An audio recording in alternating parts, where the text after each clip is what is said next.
ओम नमो भगवते वासुदेवाय। भाद्रपद महीने में 2 एकादशी आती हैं। जन्माष्टमी के बाद पड़ने वाली एकादशी को अजा एकादशी कहते हैं। भगवान विष्णु को एकादशी पर बहुत प्रिय है। साल में 24 एकादशी पड़ती हैं। भाद्रपद माह में इस साल अजा एकादशी 29 अगस्त को मनाई जाएगी। अजा एकादशी व्रत कथा। कुंती पुत्र अर्जुन बोले, हे जनार्दन, अब आप कृपा करके मुझे भाद्रपद मास के कृष्ण पक्ष की एकादशी के विषय में भी बतलाइए। उस एकादशी का क्या नाम है तथा इसका व्रत करने की क्या विधि है, उसका व्रत करने से क्या फल मिलता है। श्री कृष्ण बोले, हे पार्थ, भाद्रपद मास के कृष्ण पक्ष की एकादशी को अजा कहते हैं। इसके व्रत करने से समस्त पाप नष्ट हो जाते हैं। जो मनुष्य इस दिन भक्ति पूर्वक भगवान की पूजा करते हैं तथा व्रत करते हैं, उनके समस्त पाप नष्ट हो जाते हैं।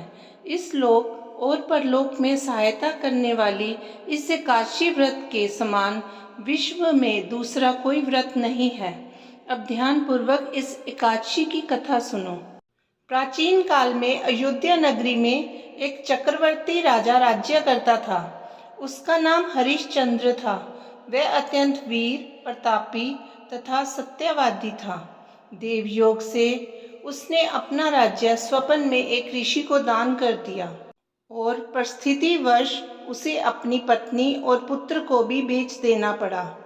स्वयं वह एक चंडाल का सेवक बन गया।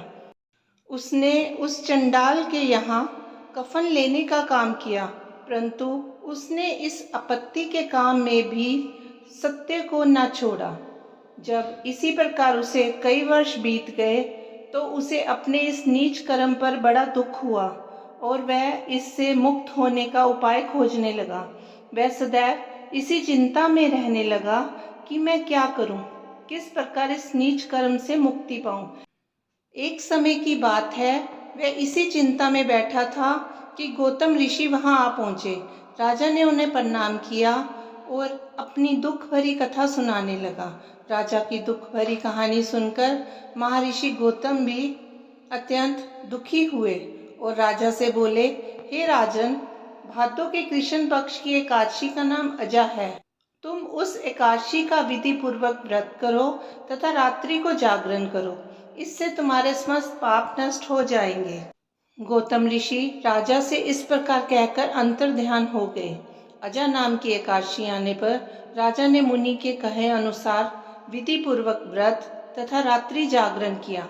उसी व्रत के प्रभाव से राजा के समस्त पाप नष्ट हो गए। उस समय स्वर्ग में नगाड़े बजने लगे तथा पुष्पों की वर्षा होने लगी। उसने अपने सामने ब्रह्मा, विष्णु, महादेव जी तथा इंद्र आदि देवताओं को खड़ा पाया। उसने अपने मृतक पुत्र को जीवित तथा स्त्री को वस्त्र तथा आभूषणों से युक्त देखा। व्रत के प्रभाव से उसको पुनः राज्य मिला। वास्तव में एक ऋषि ने राजा की परीक्षा लेने के लिए यह सब कौतुक किया था, किंतु अजा एकादशी के व्रत के प्रभाव से सारा षड्यंत्र समाप्त हो गया और अंत समय में राजा हरिश्चंद्र अपने परिवार सहित स्वर्ग लोक को गया। हे राजन, यह सब अजा एकादशी के व्रत का प्रभाव था। जो मनुष्य इस व्रत को विधि विधान पूर्वक करते हैं तथा रात्रि जागरण करते हैं, उनके समस्त पाप नष्ट हो जाते हैं और अंत में वह स्वर्ग को जाते हैं।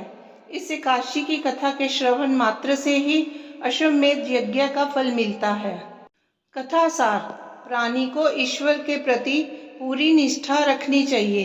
कठिन परिस्थितियों में भी जो सत्य का मार्ग नहीं छोड़ते, वे स्वर्ग के अधिकारी होते हैं। सत्य की परीक्षा कठिन परिस्थितियों में ही होती है।